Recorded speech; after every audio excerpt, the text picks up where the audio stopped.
Olá, sejam todos muito bem-vindos e bem-vindas para mais um episódio do podcast Plasticamente. Eu sou Adriana Milani. Hoje estou aqui com um colega cirurgião plástico, meu convidado, o Dr. Felipe De Bacco. Muito obrigada por estar aqui comigo. E ele vai trazer um assunto que é de interesse de todos nós, pacientes e cirurgiões plásticos, até porque a gente nunca está suficientemente atualizado nesse assunto, que são inovações, né? Então, tu tá aqui porque eu gosto muito do teu ponto de vista, tanto o quanto tu busca essas inovações, quanto como tu é ponderado nas tuas opiniões, né? Então, eu tenho certeza que tu é a pessoa certa para orientar nossas pacientes em relação a isso. Muito obrigado, Adri. É um prazer estar aqui contigo. Se tu quiser falar um pouquinho sobre ti, para o pessoal te conhecer também, fica bem à vontade. Então, sou Felipe De Bacco, cirurgião plástico que atua em Bento Gonçalves. A gente fez formação quase juntos, porque, enfim, sou um pouquinho mais velho. Bem pouquinho. Um pouquinho. E, de fato, eu tenho me envolvido muito com inovações na cirurgia plástica. E como tu mesma ressaltou, felizmente, eu tenho pautado por uma, assim, adoção de inovações, sim, mas também por uma ponderação, não sei se de outra maneira. Então, a gente adota, mas pensando no bem das nossas pacientes e não simplesmente estar usando algo que talvez não possa trazer algo de benefício. Eu acho que isso é fundamental na nossa especialidade. Que nada seja uma aventura. Exato. Acho que isso é a nossa principal responsabilidade enquanto médicos. Antes de mais nada, somos médicos. E temos um compromisso com nossas pacientes, que eu sei que tu também honra esse tipo de compromisso. Então, acho que a gente vai ter um papo bem legal aqui hoje. Com certeza, sem a menor sombra de dúvida. Então, assim, o que tu tem percebido do impacto que essas novas tecnologias têm trazido de benefício para as nossas pacientes? Vamos lá, eu acho que isso a gente pode dividir sob algumas visões. Já tem um tempo aí que a gente está praticando, né, Adri? Não somos tão novinhos mais. E eu costumo dizer que a maneira como eu aprendi cirurgia plástica, e certamente isso se aplica para ti também, mudou muito. Aquilo que a gente aprendeu na residência, pouco a gente replica ainda. É claro que conceitos básicos de cuidado, de ponderação, enfim, é óbvio que a gente mantém isso para a vida inteira. Mas técnicas modificaram muito. E nesse sentido, a cirurgia plástica evoluiu demais associada à tecnologia. Se a gente pensar como a gente fazia lipoaspiração 15 anos atrás e como a gente faz, é um mar de diferença. E esse mar envolve muita tecnologia. Então, felizmente, como acontece em várias áreas da medicina, a medicina é uma ciência que evolui demasiadamente. É só a gente ver as nossas áreas afins, né? Uhum. O quanto mudou. Meu irmão é urologista, por exemplo, e opera por robô. Então, se a gente fizer essa comparação, talvez a gente está, sim, evoluindo muito, mas ainda talvez menos do que outras especialidades. E eu não tenho dúvida que, voltando, por exemplo, a lipoaspiração, mudou um mar. E eu tenho certeza que tem mais um mar para a gente andar. Exato. E dentro disso, a gente também, assim como a gente assistiu muita evolução, a gente também assistiu muitas técnicas, muitas inovações que foram febre por um tempo e depois acabaram caindo por terra.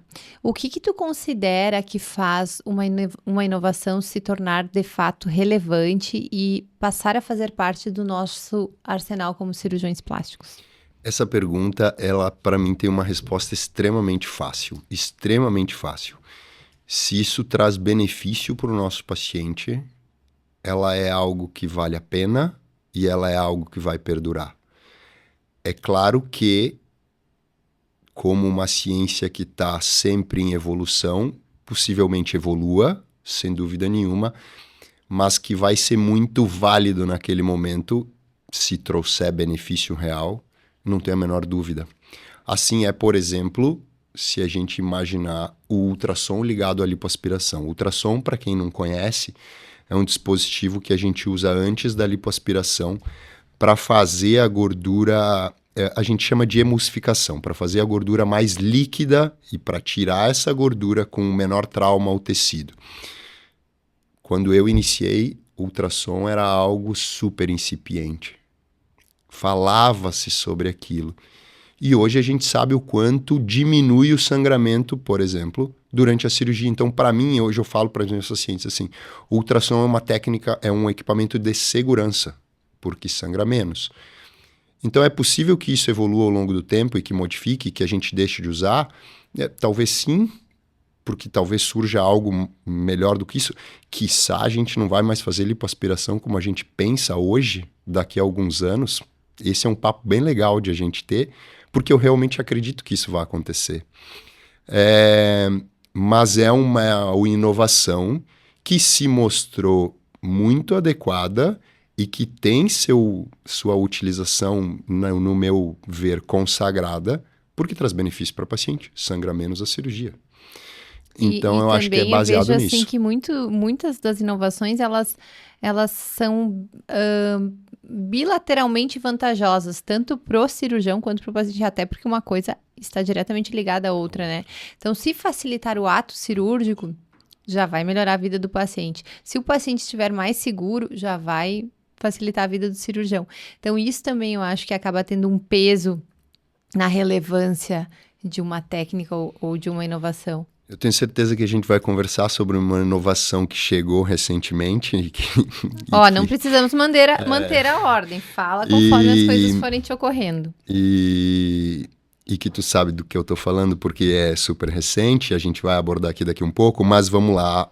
Chegando aqui, eu estava participando de uma conversa de WhatsApp com alguns colegas de fora do Brasil, e um deles levantou uma determinada questão, assim, será que isso vai servir para determinada cirurgia?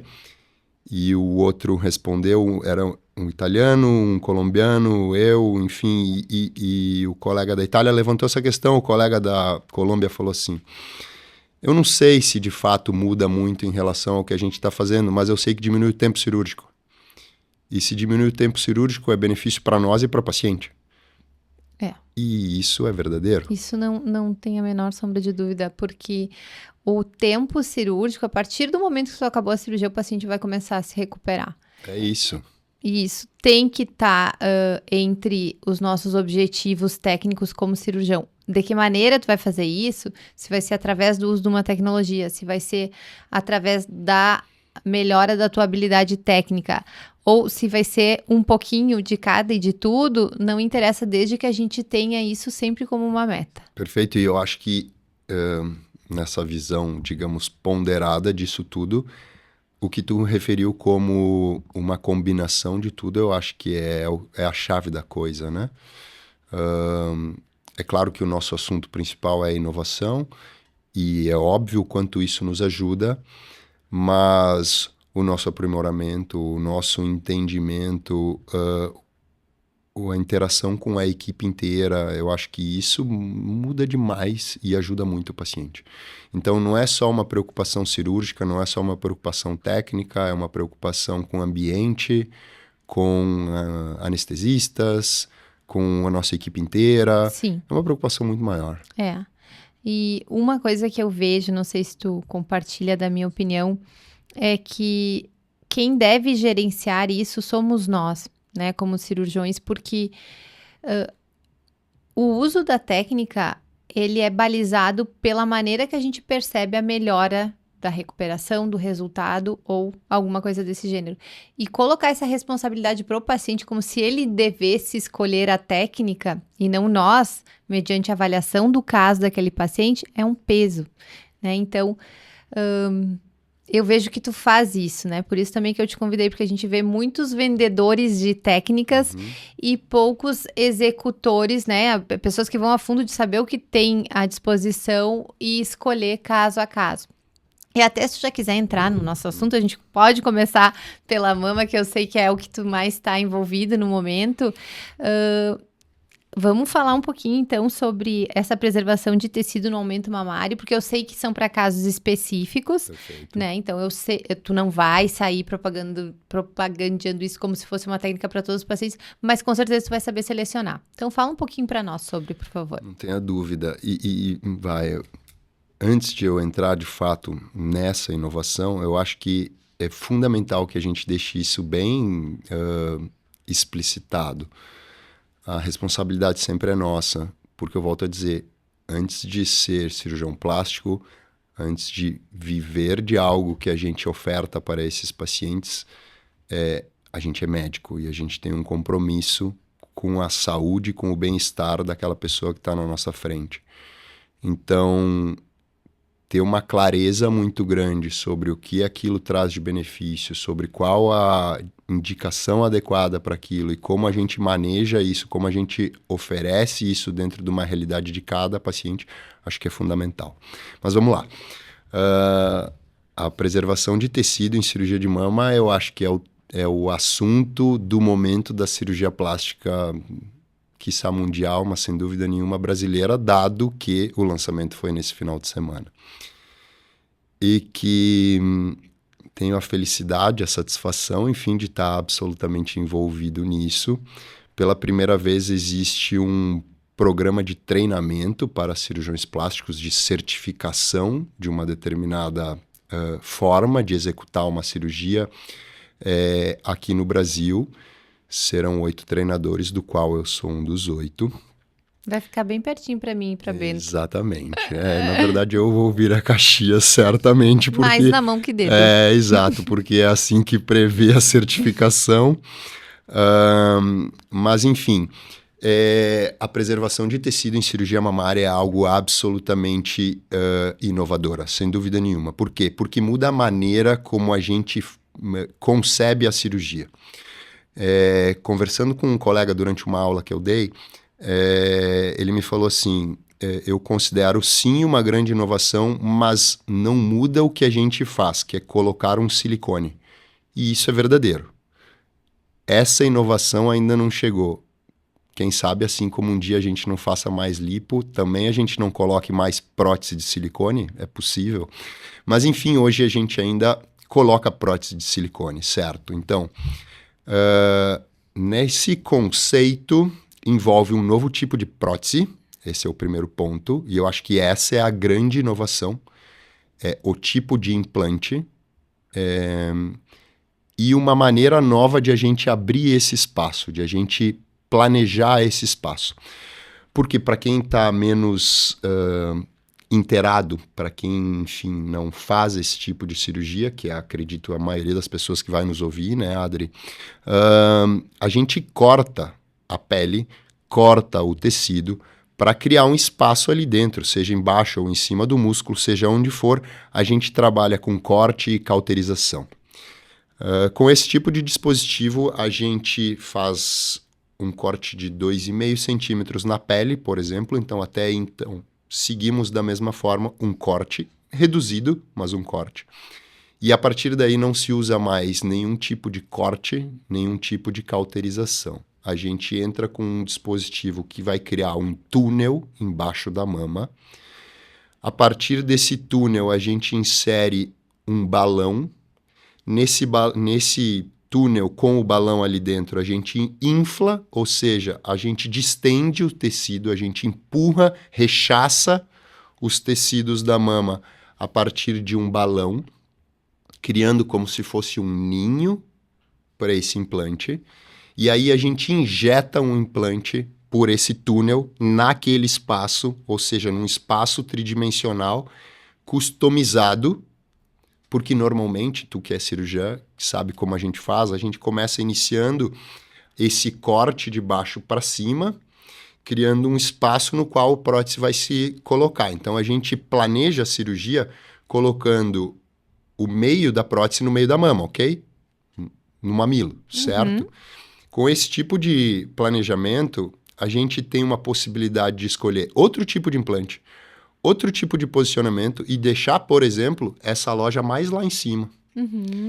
Eu uso um implante menor. Isso a gente está falando de um plano subglandular? a gente está falando de um plano supramuscular. E por que para quem para quem trabalha anatomia, tu vai me dizer, é a mesma coisa, certo? Estar em cima do músculo é estar atrás da glândula. Ok, mas eu evito que a gente chame isso de subglandular, porque é totalmente diferente do que a gente faz tradicionalmente. Então, sim, é embaixo da glândula, sim, é em cima do músculo, mas não tem nada a ver com o que a gente fazia antes. Um dos meus slides da apresentação do final de semana, no congresso, foi o que isso é diferente de um subglandular. Essa possibilidade de tunelizar e daqui a pouco preencher o centro ou preencher mais cranialmente é muito atrativo. Exato, esse é o primeiro ponto. O primeiro ponto é a maneira como a gente planeja a cirurgia. Colocar esse implante mais alto do que normalmente a gente está acostumado a colocar e entender que ele vai ficar ali porque a gente tá deixando mais tecido preservado aqui, a gente não está cortando, porque quando a gente corta ele cede. Sim. Certo? Claro. Mas quando a gente não está cortando, tá empurrando isso através de um túnel, todo esse tecido sustenta esse implante lá em cima, desde que, obviamente, esse implante não seja pesado o suficiente para que empurre tudo isso. Claro. Isso é fundamental entender, né? Então... E isso, eu tenho, né, esse cuidado em não banalizar o uso do músculo. Eu sou um pouco resistente em fazer uma mamoplastia de aumento primária, né? Então, essa primeira cirurgia nos pacientes e já indicar que seja retro atrás do músculo sem que haja uma indicação formal. E através dessa técnica, a gente consegue coisas que anteriormente nós só conseguiríamos quando utilizando o músculo, né? Então, e isso é uma coisa engraçada que muita gente já me pediu, né? Por que que tu, que é um defensor ferrenho de usar embaixo do músculo, tá passando para cima do músculo? O que aconteceu? Certo? E de fato, eu sou conhecido por usar o músculo. Entende? E usei e uso o músculo com muita tranquilidade, com muita naturalidade e defendo a utilização do músculo para a gente estabilizar o implante. Mas a gente está falando, de fato, de algo muito diferente do que a gente fazia até então. E assim, a gente precisa também ter sempre muito claro em mente que existem muitos caminhos que vão levar a um resultado final que é paciente feliz. Justo. Então, nós podemos dissertar sobre várias possibilidades, sendo que no fim das contas, o paciente muito provavelmente vai ficar satisfeito. Mas através dessas nossas discussões, a gente vai aos pouquinhos levando os nossos resultados evolutivamente para uma situação muito próxima a um resultado de excelência, né? Então, são as coisas que acontecem no bastidor, que não tem um impacto direto, assim, esse resultado não serviu para nada, esse resultado serviu para tudo. Todos vão te trazer resultados legais, mas a gente vai fazendo essa apuração, né? Então, eu tenho falado que isso que está surgindo não vem para substituir totalmente o que a gente faz. Porque, obviamente, o que a gente faz, por exemplo, usar ou não o músculo, determinado volume de implante, não vai estar abarcado, pelo menos não inicialmente, nessa nova filosofia, digamos assim. Mas, certamente, ela se sobrepõe para algumas demandas e ela abre um espaço novo, certamente, né, Adri? Imagina, por exemplo, assim, alguém que, assim, eu gostaria de ter a minha mama um pouco maior, mas eu olho as minhas amigas que colocaram prótese e eu não gosto daquele resultado. Sim, cada Isso técnica existe. vai desbloquear um tipo de resultado que vai sim ser a preferência de um determinado grupo de pacientes. Exato. E a gente tem aquele grupo de pacientes que não vai se satisfazer com uma prótese de pouco volume, a gente tem o grupo de pacientes que não vai se satisfazer com uma prótese com aspecto mais artificial, a gente tem aquela paciente que não vai se satisfazer com um aspecto mais natural, e todas essas pacientes têm que ser atendidas na individualidade delas, né? Exatamente. Então, essas técnicas, elas têm que ser muito acolhidas também, né? Vê bem, uma das coisas que eu tenho falado, por exemplo, a gente sabe que cresceu no Brasil e no mundo inteiro a demanda por explante. ok? Então, vê bem, se existe uma demanda por tirar o silicone, por que a gente está falando de uma nova maneira de colocar o implante se existe uma demanda por não ter talvez mais o silicone? E a minha análise, enfim, de alguma maneira, me parece que essa não é uma situação de crise, e sim talvez uma situação de oportunidade. Porque boa parte dessas pacientes que não querem mais um implante, pelo menos na minha vivência, na minha prática, são pacientes que de alguma maneira mudaram o seu corpo ou mudaram o seu entendimento e em um determinado momento não se viram mais satisfeitas com aquilo que elas tinham. Mas a maneira como a gente indicava também anos atrás, como a gente entendia essa cirurgia, e talvez não só nós, talvez como as próprias mulheres viam essa cirurgia, se a gente for um pouco mais além, era diferente. Se a gente for lá para os anos 80, 90, talvez o ícone de beleza, ou pelo menos um dos ícones de beleza, era a Pamela Anderson no Baywatch, certo? Era um volume grande, algo assim, aquilo era o símbolo máximo da feminilidade. E isso mudou. Aquela paciente de um implante super grande e que ao longo do tempo gestou, engravidou, enfim, aquela mama mudou e aquilo já não fez mais sentido. Então agora eu não quero, eu quero uma mama pequena. Mas se lá naquele momento ela tivesse uma mama menor, talvez ela continuasse com esse implante hoje. A gente não sabe. Então eu acho que nesse sentido, esse conceito que traz esse tipo de nova forma de fazer, que principalmente é baseado em mamas mais leves, tem algum sentido, pelo menos, para a realidade que a gente vive atualmente. E deixa eu te falar uma coisa. As mulheres, elas estão em constante mudança da maneira que elas se percebem, do que elas querem para ela, da maneira que elas se vestem, do jeito que elas desejam que o corpo dela esteja. Então, a cirurgia plástica precisa atender essa necessidade, né? Porque se a gente colocasse a prótese pequena lá na Pamela Anderson, ela ia ficar indignadíssima. Ela prefere ter o peitão e depois ter o peitinho. E tá tudo certo. E é pra isso que a gente estuda. Mas eu quero continuar te perguntando, porque eu quero te usar. Vai, fica à vontade. Vamos continuar ainda falando sobre a mama, coisas que já não são tão novidades, mas ainda assim as pacientes sempre perguntam, têm dúvida e querem esclarecimentos. Então, em relação a R24, sutiã interno, alça muscular, o que tu tem para esclarecer aí nossas pacientes? Sou um entusiasta e um divulgador disso tudo, né, Adri? Acho que provavelmente eu seja o primeiro ou um dos primeiros a usar sutiã interno aqui. E isso, eu acho muito legal a gente esclarecer isso, porque tu vê, já tem alguns anos que a gente fala sobre isso e algumas vezes isso continua acontecendo. Algumas vezes a pessoa senta na minha frente e, doutor, o senhor vai fazer isso e aquilo? Eu vou fazer por isso, vou fazer aquilo, por aquele outro. E a expectativa dela, o que ela tinha na cabeça, por exemplo, por sutiã interno, era de fato que fosse um bojo ali dentro. Como Sim. se fosse uma tela. Só certo? pelo nome que a gente usa. Um sutiã. O que tu quer que a paciente imagine? Isso. Um sutiã interno. Exato. Então eu falo assim para elas, olha só, eu preciso te esclarecer que o sutiã é um aro de sutiã. Não é um bojo. Então eu acho que mesmo que a gente fale sobre outro plano, outra forma, sempre é importante que a gente esclareça coisas que para nós parecem corriqueiras. Então eu acho importante, assim, sutiã interno é uma sutura, não é um bojo. Eu sempre faço a mesma coisa, eu não sei como tu comunica para as tuas pacientes, mas eu comunico sempre igual. Eu falo assim, olha só, esse tecido que a gente tem aqui embaixo da mama, e eu falo exatamente assim, ó, esse tecido que a gente tem aqui é mole, certo? Ele é frouxo.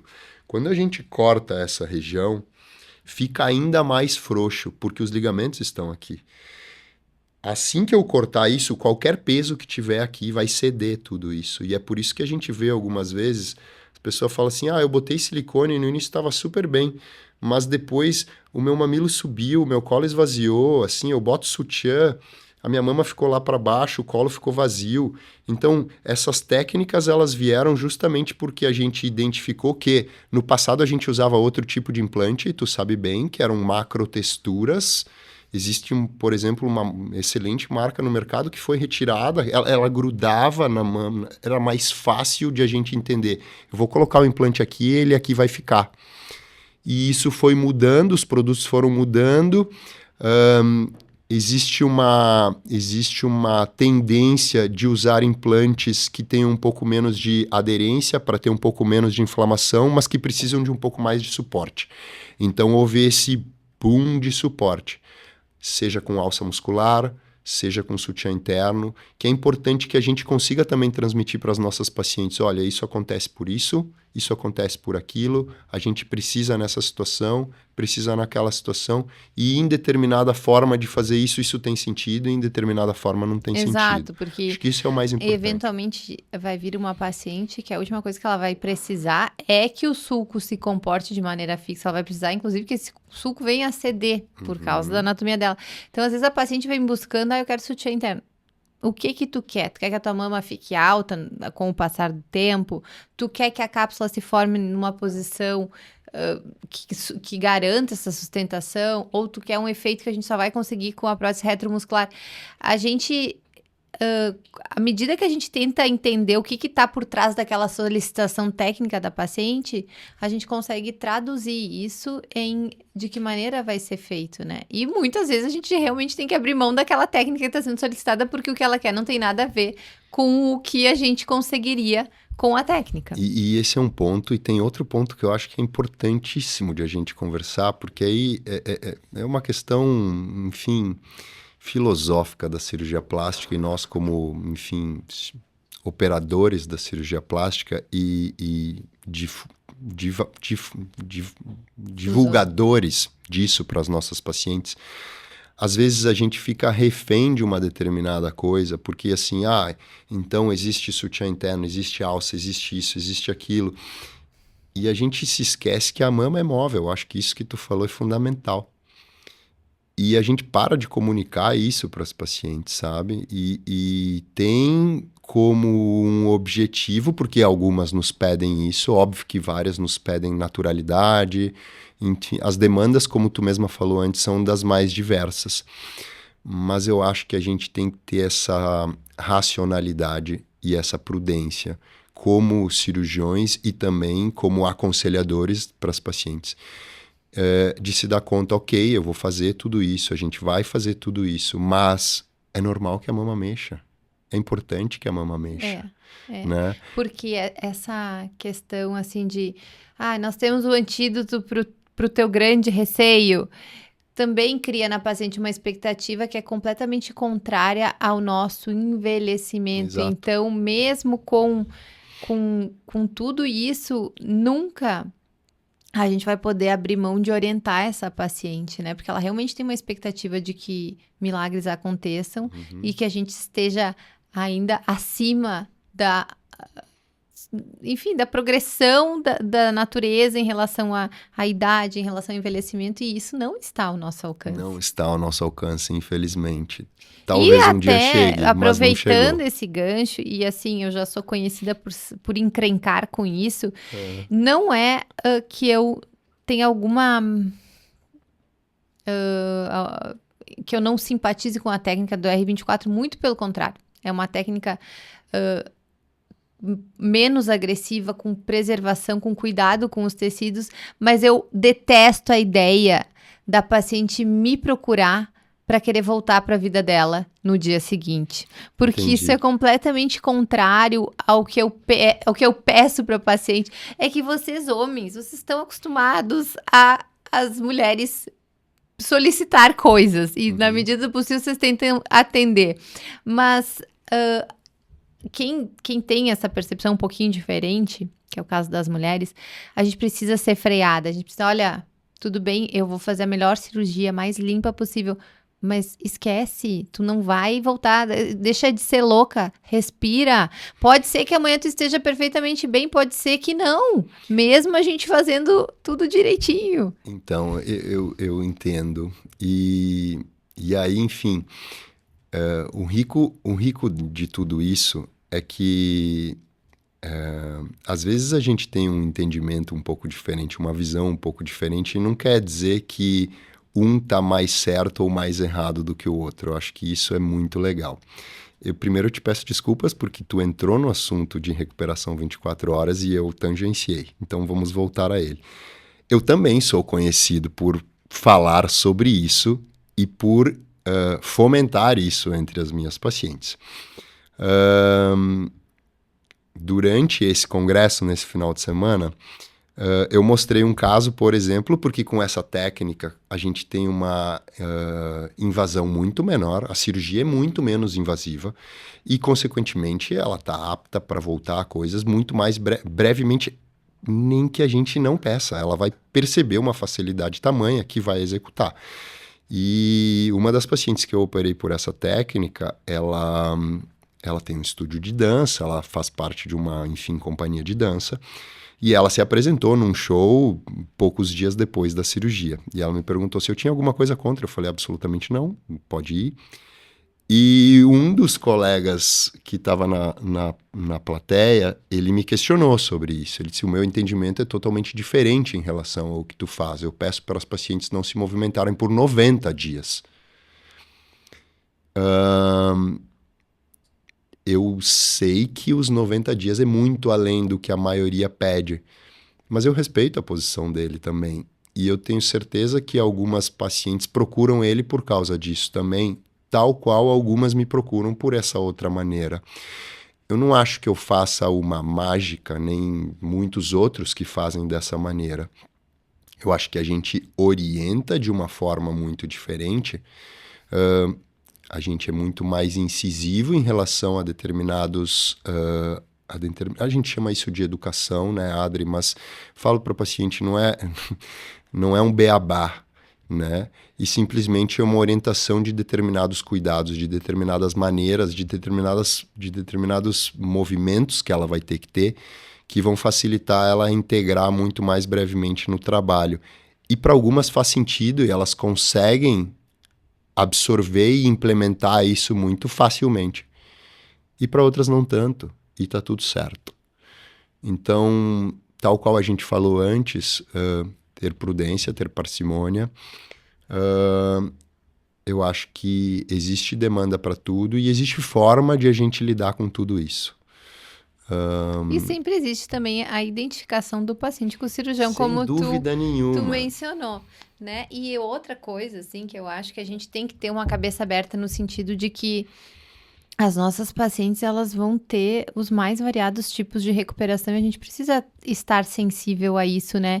Então, quando tu percebe que aquela paciente, ela tá mais devagar, ela precisa um pouco mais de repouso, de cuidado, não adianta bater de frente e mandar essa pessoa voltar para a vida dela. E o contrário também. Quando tu vê a paciente chegando sorridente, com uma postura legal no consultório, como é que tu vai pedir? Exato. Às vezes, não vamos nem falar do R20, vamos falar de uma abdominoplastia. Tem pacientes que em uma semana já estão...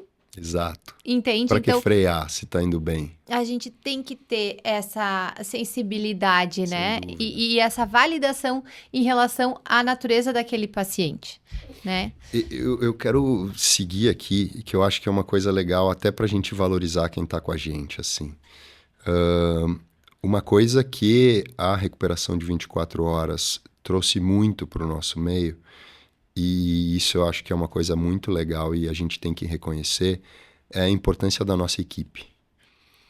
Porque quando a gente fala sobre reabilitação precoce, seja qual for a cirurgia, a equipe faz uma diferença muito grande, né? E é interessante que a gente, enfim, dê os méritos para quem tem os méritos também. O fato de a gente procurar recuperações mais abreviadas melhorou a nossa equipe, melhorou os nossos entendimentos sobre protocolos de reabilitação, sobre protocolos de recuperação, sobre formas de ver a recuperação de um ponto de vista multiprofissional. Sim. E eu acho que isso é muito legal, fez uma diferença muito grande. O quanto que foi investido em técnica cirúrgica quando a gente poderia simplesmente ter começado antes a colocar outros profissionais na reabilitação, né? E não só focar na cirurgia em si como sendo tão determinante nisso? É porque, por exemplo, Adri, a pessoa que vai fazer uma abdominoplastia, como tu mesma falou, se ela passar 7 dias do pós-operatório deitada numa cama, ela tem determinado risco de complicação. É uma história bem engraçada essa que eu gosto de contar história, né, Adri? Tu bem sabe. Semana que vem eu vou operar uma colega nossa.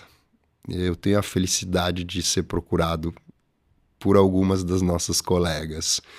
E é muito interessante quando eu faço uma consulta com uma cirurgia plástica, porque tudo aquilo que eu estou falando é a realidade dela.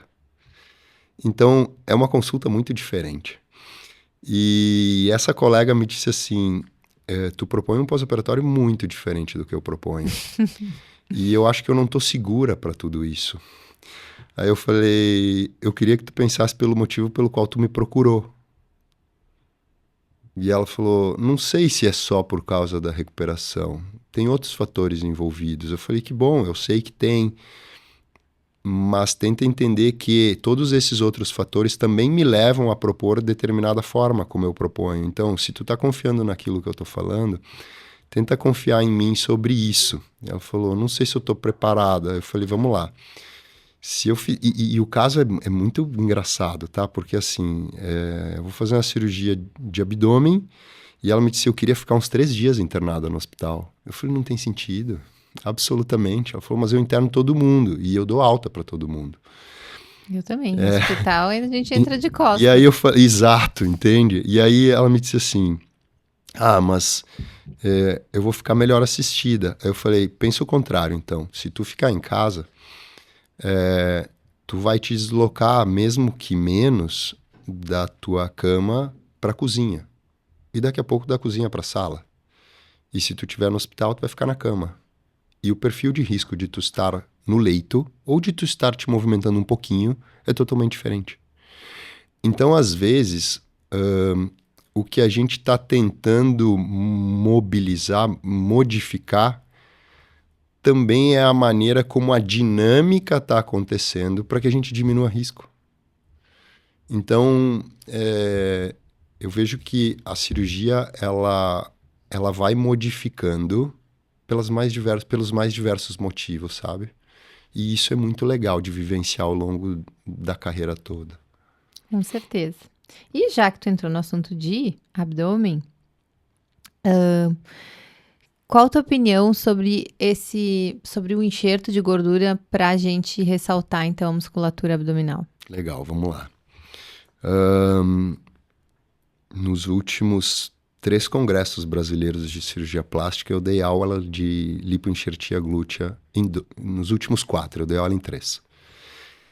Então, enxerto é algo que eu estudo bastante.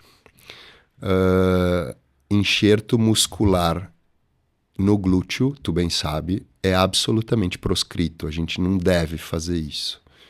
A gente sabe que existe um risco de enxertar gordura no glúteo muito maior do que qualquer outro local. Por exemplo, comparado com o subcutâneo, que é absolutamente seguro e todos nós fazemos e fazemos há muito tempo e traz resultados excelentes. Porém, a maneira como se comporta o enxerto no músculo glúteo e a maneira como se comporta o enxerto em outras musculaturas do corpo é bastante distinta. E isso, para quem nos assiste, tem sido, enfim, um assunto que traz uma certa polêmica, inclusive no nosso meio, né, Adri? Entre alguns cirurgiões, entre vários cirurgiões, eu diria. O enxerto, por exemplo, no reto abdominal, não existe, e olha que eu estudo bastante, não existe um artigo que nos mostre uma complicação grave desse tipo de enxerto. E ele começou com o Stefan, nosso colega do Chile. Eu não sei se tu participou, mas provavelmente sim, porque a primeira vez que ele falou no Brasil foi aqui no Vale dos Vinhedos, talvez, enfim, uns anos atrás. E ninguém conhecia o Stefan. Hoje o Stefan é conhecido no mundo inteiro. E ele trouxe aqui, e foi aqui no Vale dos Vinhedos. E a partir daí, enfim, a gente começou em abdominoplastia, campo aberto, e depois guiado por ultrassom pelo nosso colega, meu grande amigo Maurício. Enfim, o Maurício revolucionou a cirurgia nesse sentido. E eu acho que é importante que a gente tenha essa parcimônia, essa prudência de entender que os músculos não têm comportamento iguais, porque as pressões intrateciduais são diferentes, a vascularização é diferente e, consequentemente, eles têm um perfil diferente de comportamento. Então, eu sou um entusiasta, eu sou favorável, eu enxerto o reto abdominal. Tu gosta do resultado? Eu gosto do resultado. Eu gosto do resultado porque... não só pelo ponto de vista estético, que até acho que se fala muito sobre ganho de volume, por exemplo, mas a gente percebe um ganho de tônus, que às vezes aquela paciente, por exemplo, que teve 3 ou 4 gestações, que está um pouco acima do peso, que tem aquela musculatura que parece uma panquequinha. É interessante como a gente, quando acompanha com ultrassom, por exemplo, a gente faz o ultrassom antes de operar, a gente vê aquele músculo todo fininho. E por mais que depois da aplicatura, talvez a aplicatura tenha algum efeito sobre isso, o enxerto da musculatura não nota um abdômen super definido em quem, enfim, não tem biotipo para aquilo, mas um ano depois nota um reto um pouquinho mais espesso, sabe?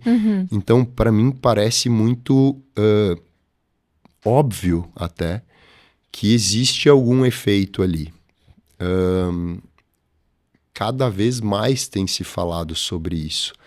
E uma vez que a gente não tem relatos de grandes problemas, de complicações graves com o enxerto, por exemplo, nessa musculatura, eu só vejo o benefício de a gente usar dessa forma, obviamente. E indo um pouquinho mais para o lado, tirar ou não costelas para acinturar? Legal, vamos lá. Tirar, acho que não. Tá? Por outro lado, remodelar, exato, tirar para o nariz. Mas o remodelamento da costela é a fronteira do contorno corporal. Porque, vamos lá, a gente consegue tratar pele, a gente consegue tratar gordura, a gente consegue tratar musculatura, mas até então a gente não tratava arcabouço ósseo, certo? E aí surge uma determinada possibilidade cirúrgica de a gente modificar a cintura óssea. E, de fato, a gente sabe que algumas pacientes são bem quadradinhas, né, Adri? Faz lipo, aplica musculatura, faz abdominoplastia e elas seguem com aquela cintura mais quadradinha porque, de fato, o espaço que ela tem entre a última costela e o começo da crista ilíaca é super minúsculo. Pequeno e aquele final do tórax é largo. Exato. A retirada da costela, ela de fato traz uma morbidade um pouco maior, uma possibilidade, por mais remota que seja, de uma complicação pleural, por exemplo, que eu não vejo sentido de a gente adicionar uma cirurgia estética. Mas o remodelamento, principalmente para quem tem afinidade com piezo, e foi por isso que eu iniciei, porque eu já operava nariz e já usava piezo, então a gente já usava um dispositivo de mexer em osso com uma invasão menor, digamos assim, já controlava esse dispositivo com uma tranquilidade muito grande, sabendo que tipo de impacto eu tenho naquele tecido, e aí aparece isso, opa, eu vou procurar isso. E os colegas que iniciaram isso no Brasil, eu tenho a felicidade de ter como grandes amigos. Então, por exemplo, logo que o Fernando Novaes, de Campo Grande, começou a falar disso no Brasil, ele foi ao Verdugo, que é o cirurgião mexicano que mais falou em retirada de costela.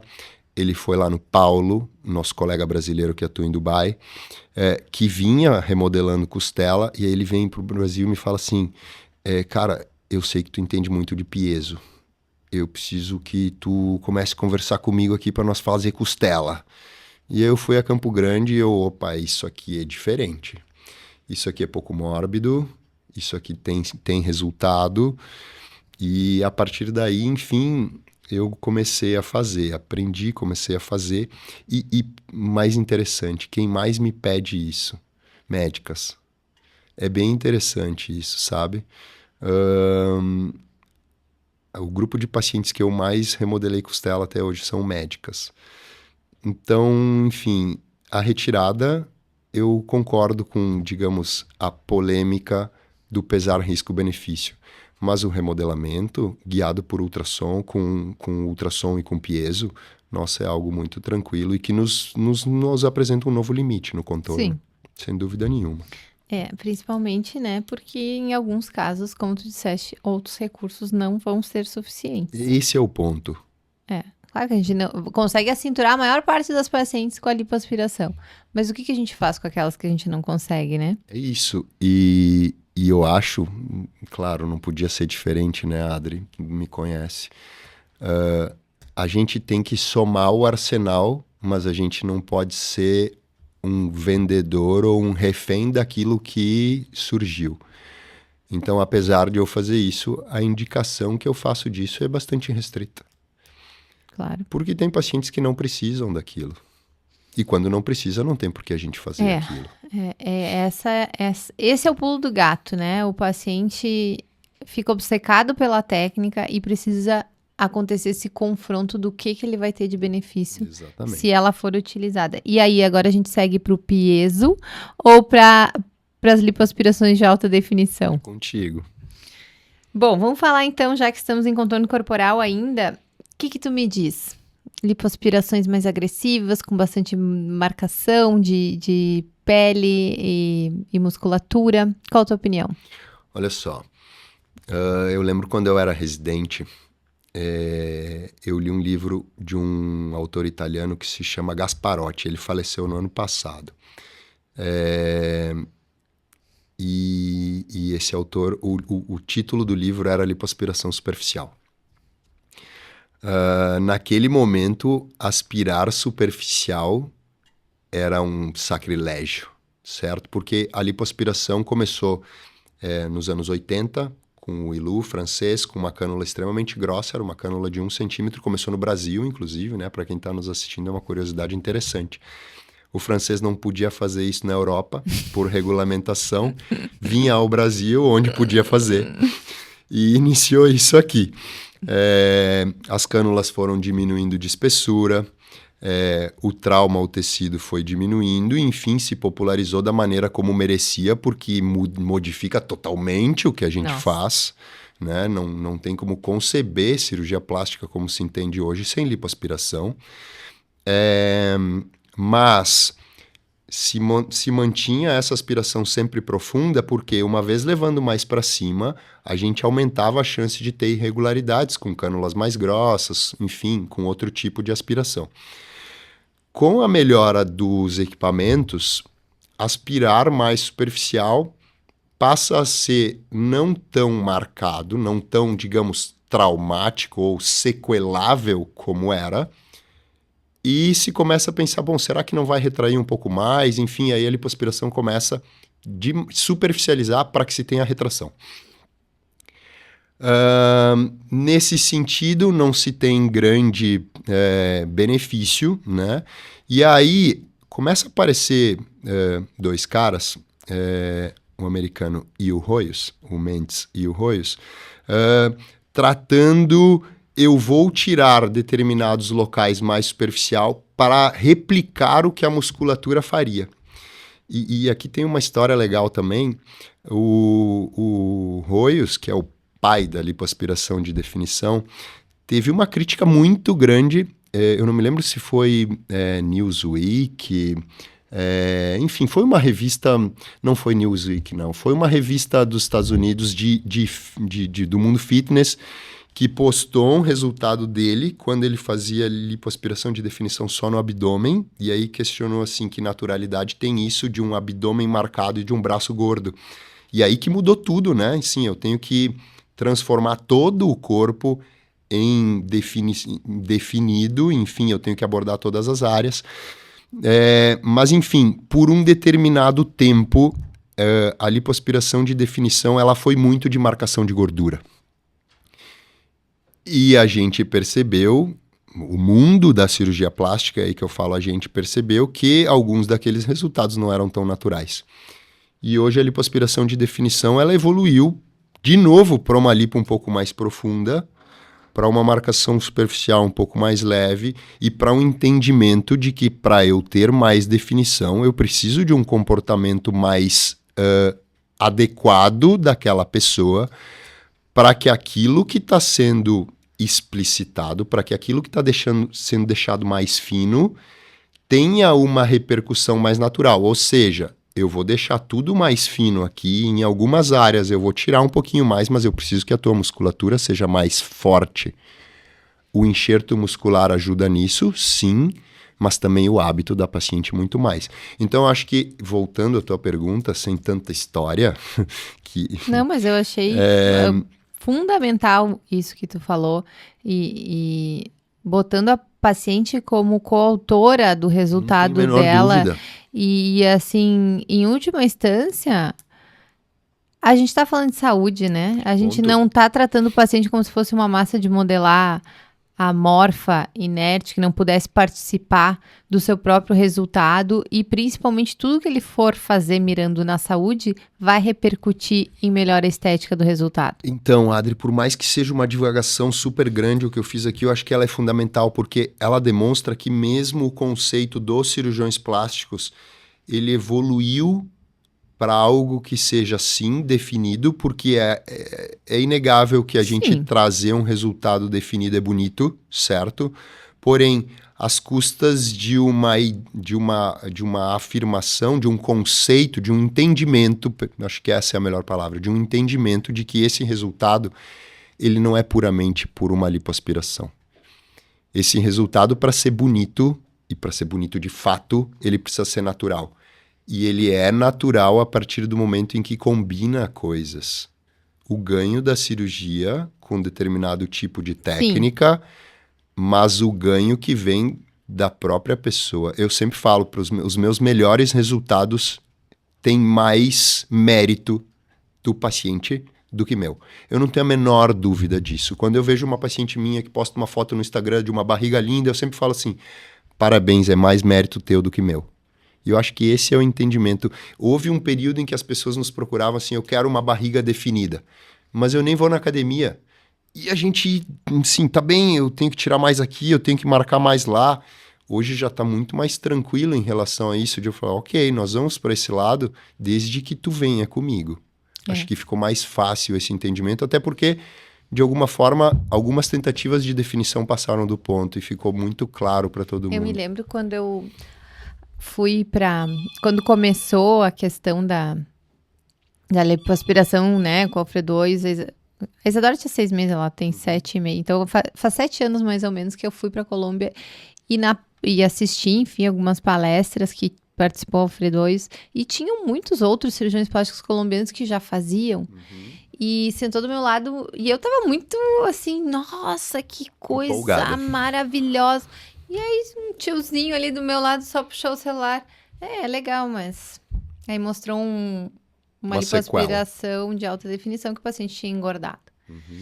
Então, ali, o meu entendimento disso meio que já se consolidou no sentido de que respeitar a anatomia, né? Senão a gente faria uma abdominoplastia e não reporia o umbigo, por exemplo. Justo. Então...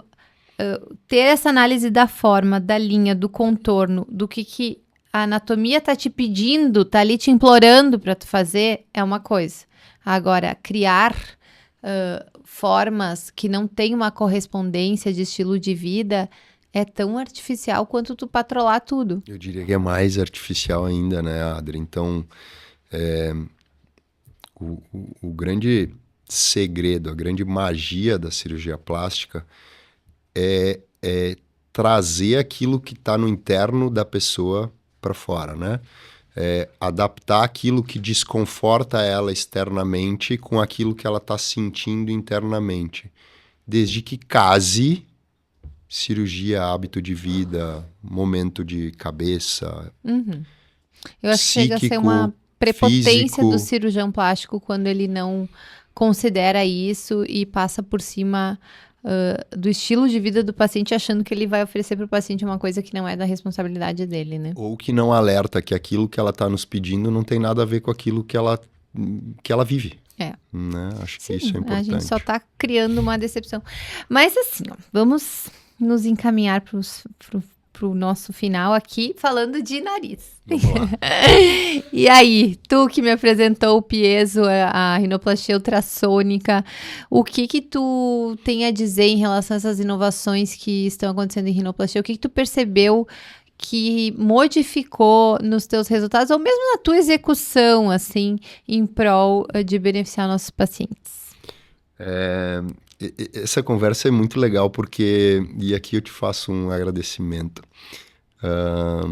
No ano passado, quando eu fui chamado para dar uma aula disso, a Adri chegou para mim e falou assim: eu quero te agradecer porque tu me guiou em relação a isso, que tu me ajudou a adotar o piezo. E eu te falo, é muito nobre isso, Adri, porque o nosso meio, ele carece um pouco da humildade de chegar nesse ponto e, enfim, de reconhecer que alguém te ajudou, enfim, alguém pelo menos apresentou algo que foi interessante. Então, eu quero te dizer que é muito prazeroso para mim falar sobre isso contigo, tá? É realmente sincero isso que eu tô falando. O piezo nada mais é também, e tem, eu acho que uns 6 anos já que eu tenho usado piezo, nada mais é do que algo meu, esse ímpeto, né, de, ok, existe algo que alguém está usando, que tem essa base científica que já está aparecendo, que eu gostaria de incorporar para trazer, enfim, o que traz de benefício. E nesse sentido, quando eu comecei a estudar alguns artigos, e piezo existe há 20 anos já, né, a gente é que tem usado há menos tempo. Os artigos, quando eu comecei a ler sobre isso, falavam assim: tem menos trauma, ótimo, tem menos edema, legal, tem menos equimose, tem menos roxo. Nossa, eu vou ter benefício, certo? Eu comecei a usar, eu falava para os pacientes: vou usar um negócio aqui que não deixa roxo. Até que teve uma paciente que ficou preta no pós-operatório, ela sangrou depois. Como a gente sabe que eventualmente é raro, mas pode acontecer. Então hoje eu falo para o paciente assim: eu vou usar um dispositivo que vai me permitir fazer uma cirurgia diferente. E eu já vou explicar por que eu penso que a cirurgia é diferente. Uma das vantagens é que fique menos roxo. E na grande maioria das vezes fica menos roxo. Uma das ditas vantagens é que fica menos inchado, mas nas minhas mãos não fica. Porque eu disseco mais, enfim, do que eu fazia antes, sinceramente, fica mais inchado. Mas eu acho que na balança de ganhos e perdas eu tenho um grande benefício por usar e é por isso que eu sou um entusiasta. O fato de eu ter mais controle sobre o corte do osso e principalmente sobre o que a gente chama de osteoescultura, sobre eu conseguir raspar o osso e manter a cartilagem que está embaixo intacta, muda a maneira como eu faço o manejo da cartilagem.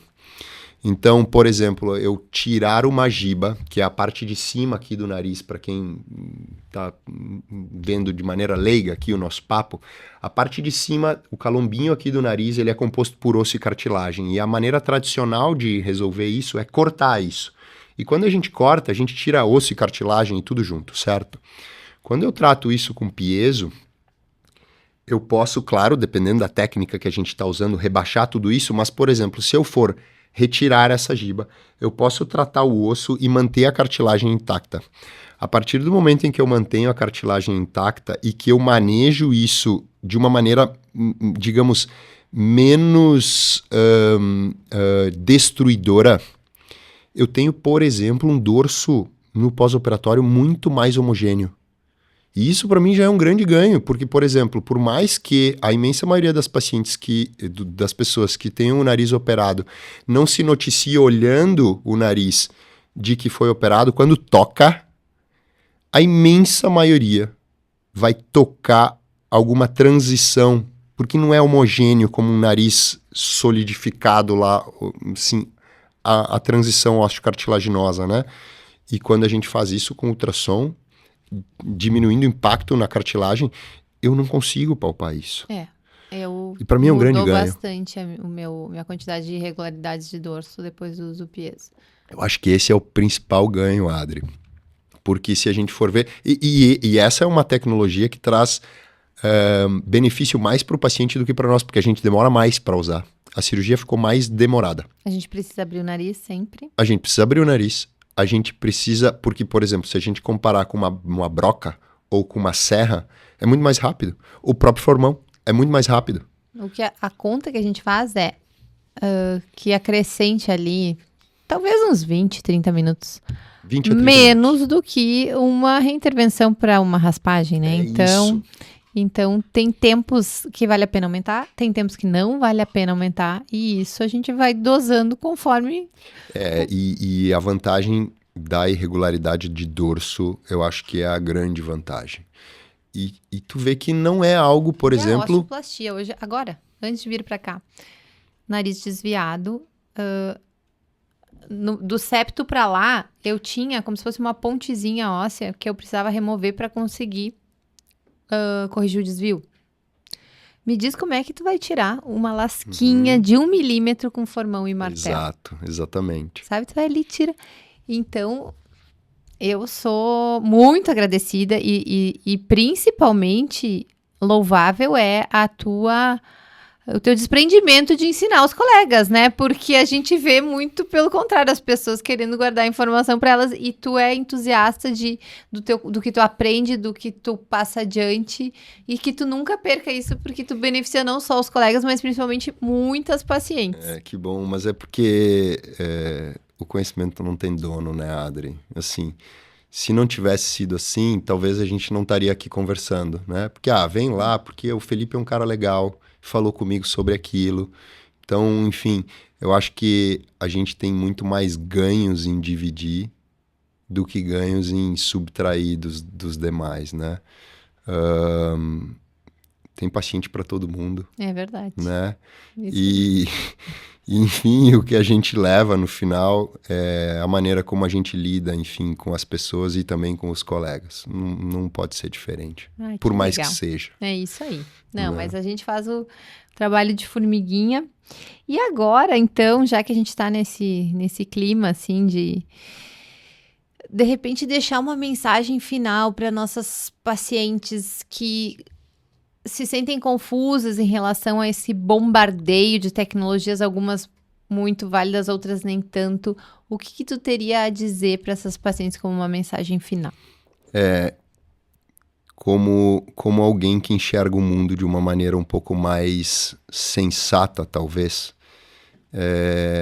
eu acho que, assim, no momento em que existe dúvida, e sempre existe, né? Assim, eu vou fazer uma cirurgia, por onde eu começo, o que eu faço, o que eu tenho que fazer, quem que eu tenho que procurar. Eu acho que tem que começar pelo começo. Não tem que procurar uma técnica, tem que procurar uma pessoa. Perfeito.